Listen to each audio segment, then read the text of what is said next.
profesora, mi nombre es Dana Alejandra Vázquez Cruz, pertenezco al grupo 202 y el día de hoy les explicaré lo que son la estructura de las normas APA. En esta ocasión les estaré explicando la portada, el resumen y el texto. Así que comencemos. Como primer lugar tenemos a la portada. Cabe mencionar que todos los documentos que estén bajo las normas APA deben llevar una portada. Hay dos tipos de portadas para estudiantes y portadas para profesionales. La portada para estudiante contiene el número de página, título de artículo, nombre de la universidad y curso, nombre del profesor y la fecha. En cambio, la portada para profesionales requiere de un título corto, número de página, título, autores y afiliación y nota del autor. Pasemos con lo que viene siendo el resumen. El resumen debe ser un texto breve que permita a los lectores entender el contenido del artículo rápidamente. Cabe mencionar que las características de este resumen debe ser breve y coherente para que el lector se dé cuenta de lo que va a estar hablando tu documento o tu ensayo. Para finalizar, vamos con el texto. El texto se compone de 4 partes. Generalmente son la introducción, el método, resultados y discusión. Vamos primeramente con lo que es la introducción. La introducción tiene que ser clara, ya que estarás hablando de la hipótesis y de los objetivos que tiene tu ensayo o tu documento. El método es proporcionar suficiente información para permitir a los lectores comprender cómo recopilamos toda esa información para poder crear nuestro documento. Los resultados es más que nada para aclarar las dudas que hayan salido en el transcurso de este ensayo. Es para responder preguntas o hipótesis. Si quieres hacerlo algo extenso, deberías ocupar y apoyarte de materiales complementarios. La discusión. Después de presentar tus resultados, es hora de evaluar e interpretar tus implicaciones, especialmente con respecto a su hipótesis original. Y pues bueno, hasta aquí hemos llegado. Estas es 3 partes de la estructura que conforman las normas APA. Así que pasamos con mi compañera Daniela, quien nos apoyará en las estructuras que faltan. Hola, ¿qué tal? ¿Cómo están? Mi nombre es Daniela y como nuestra compañera Dana nos dijo anteriormente, estamos hablando sobre la estructura, ¿ok? Dentro de la estructura encontramos las referencias. La referencia es la fuente de cada cita de donde sacamos estas, ¿ok? Es donde buscamos la información, ¿no? Donde aparece, por ejemplo, el autor, la fecha, la página, el número de revista, digamos, ¿no? Pero bueno, este tema lo vamos a estar viendo más adelante. Dentro de la estructura también podemos encontrar notas al pie o notas al final. Estas las podemos ocupar para complementar el contenido o hacer atribuciones al autor. Las normas APA pues, nos permiten poner estas notas de pie y notas al final.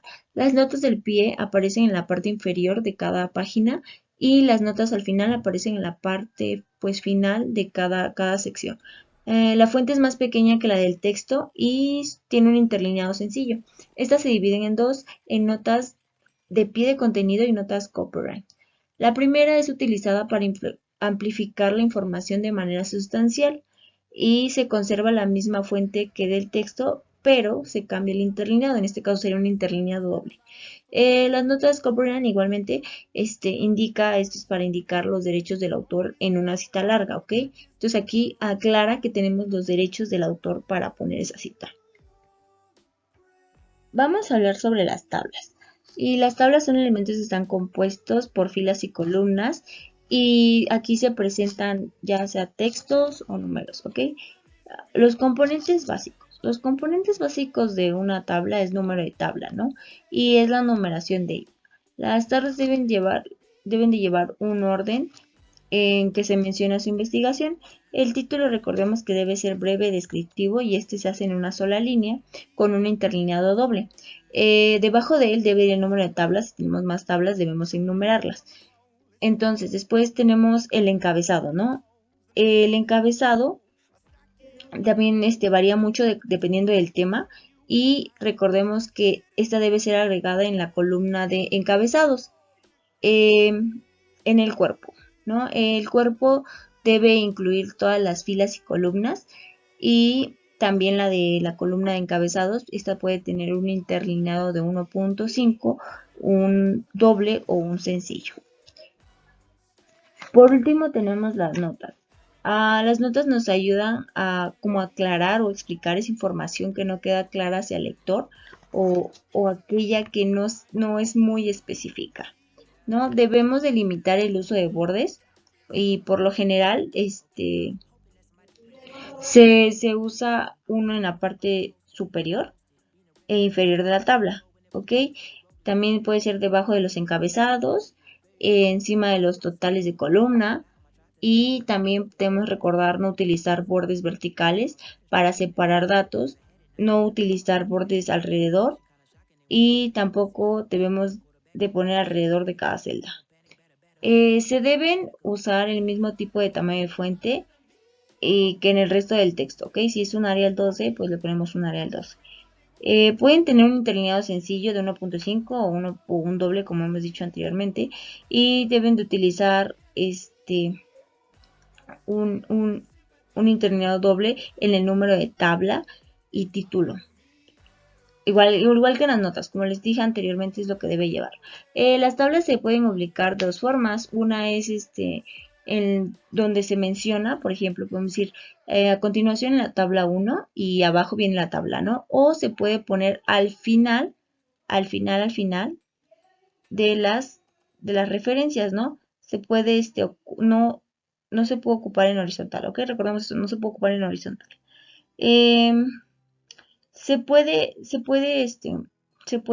Puede ser que tu tabla sea larga, entonces la podemos seguir en la misma página, pero recordemos que tiene que bajarse la columna de encabezados en cada hoja, ¿ok? Para especificar.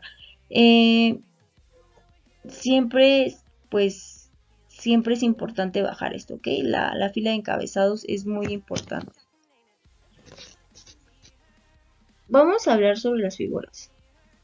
Y las figuras son todos los tipos de elementos visuales que no sean tablas, ¿ok?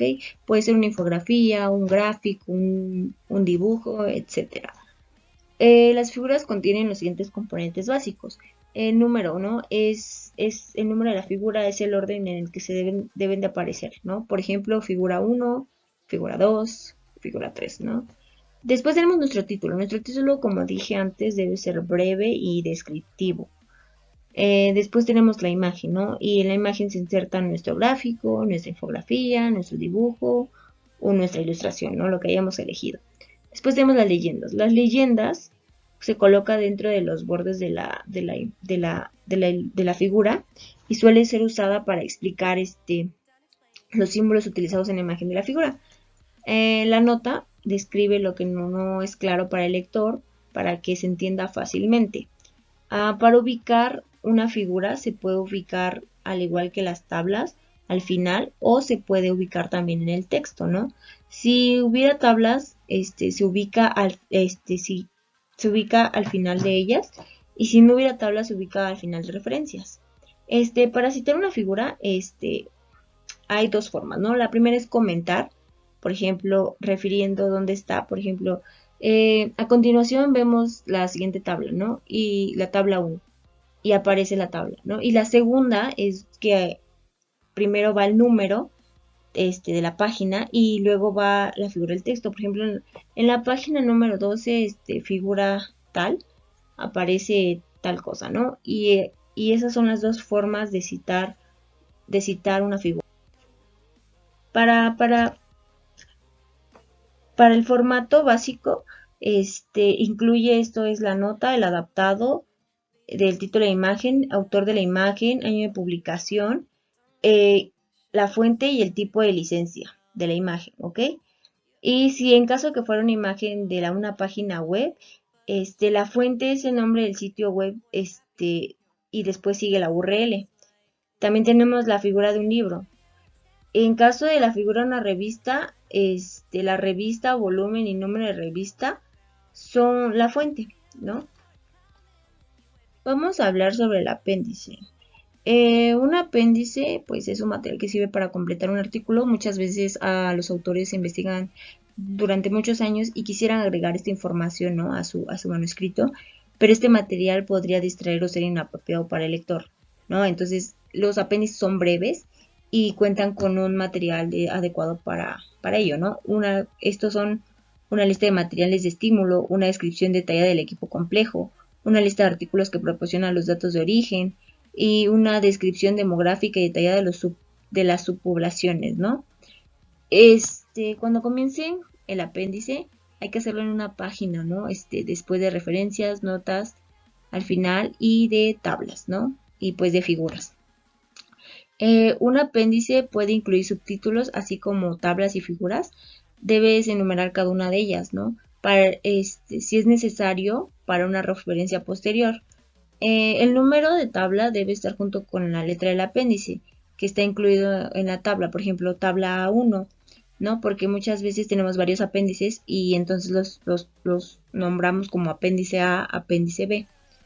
Todas las tablas y figuras del apéndice deben ser citadas dentro del apéndice y numeradas en origen de aparición. Si un apéndice está constituido de apenas una tabla, pues no es necesario de que la numeremos, ¿no?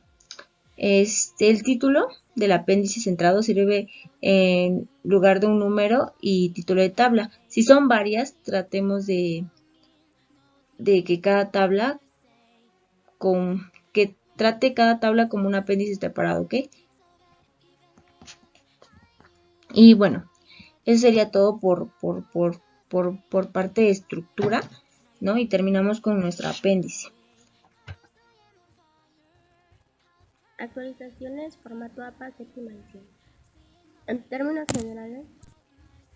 generales, el formato APA mantiene el mismo tamaño de página, tamaño carta 8.5 por 11 pulgadas, con márgenes de 2.54 centímetros, 1 pulgada. En todos los lados debe seleccionar una fuente que sea altamente legible. La estructura de un formato APA son el tamaño de papel. En algunos países es común el uso de papel A4, pero atención, el tamaño de hoja recomendado por APA es el tamaño carta. Otra es el encabezado. La séptima edición de APA trae cambios en el encabezado.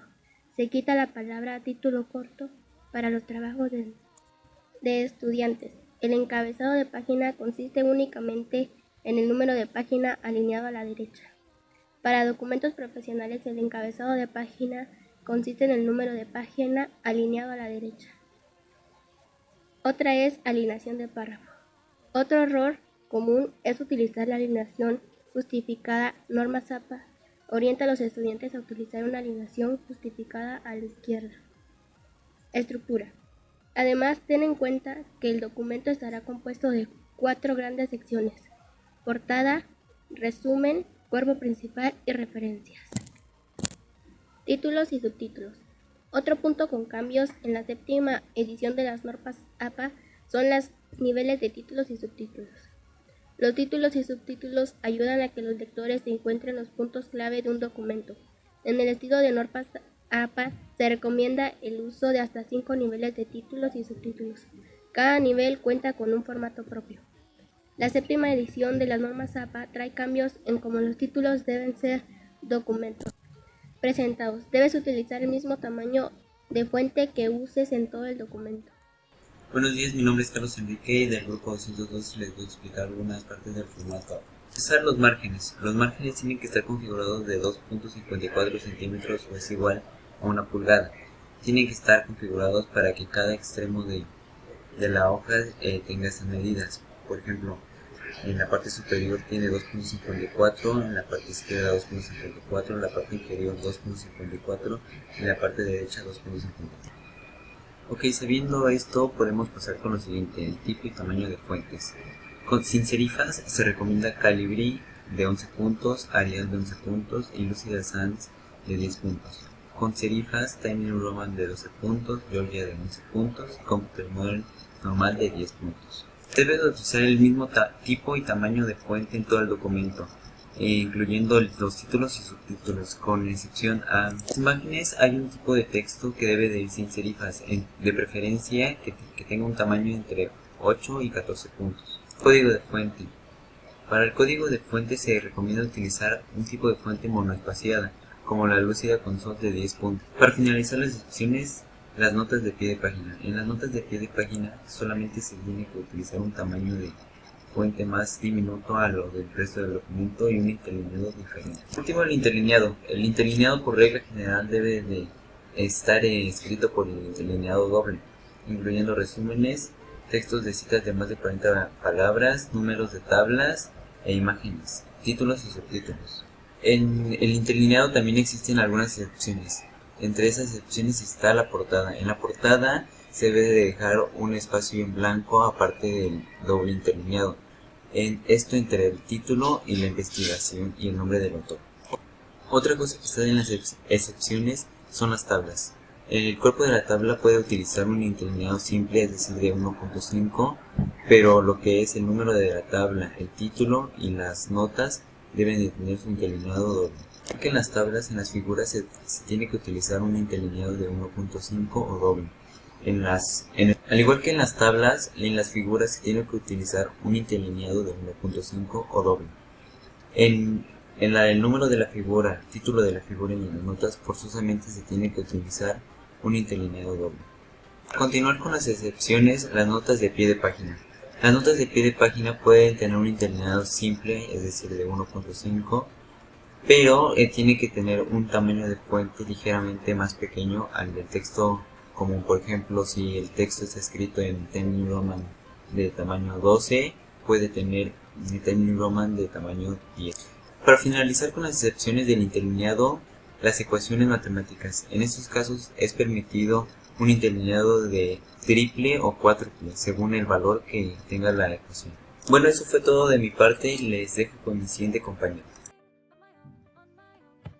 Las citas textuales. ¿Qué es una cita textual? Una cita es la idea que se extrae de un documento de manera textual o parafraseada, que sirve de fundamento al trabajo de investigación. ¿Para qué debemos citar? Para ampliar un texto, reforzar o aclarar una idea, argumentar o referir a las fuentes en las que está fundamentado el trabajo, remitir a otras secciones del texto, iniciar una discusión, dar una definición. ¿Qué se cita? Las ideas, opiniones o teorías de otra persona, cualquier referencia a las palabras de otra persona y el parafraseo de las palabras de otra persona. Clasificación de las citas. Cita textual o directa. Una cita textual debe ser fiel y transcribir el texto palabra por palabra de otro autor o de un documento propio previamente publicado. Al hacerlo, el texto se pone entre comillas acompañado de los datos del autor, año y número de la página de donde se extrajo el texto. Los elementos de una cita textual pueden colocarse en distinto orden, dependiendo si lo que se quiere enfatizar es el contenido, el autor o el año de publicación.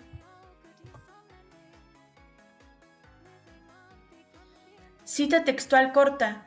Tiene menos de 40 palabras y se incorpora al texto que se está redactando entre comillas dobles. Una cita textual o directa. Una cita textual debe ser escrita tal y como aparece en el documento, o sea, tal como lo escribió el autor, o como estuvo previamente publicado. En este texto se debe poner entre comillas los datos del autor, el año y el número de páginas donde se extrajo. Esto se puede colocar en distinto orden, o sea, puede ser dependiendo cómo quieres ponerlo. Si primero el autor, el año de publicación y el contenido.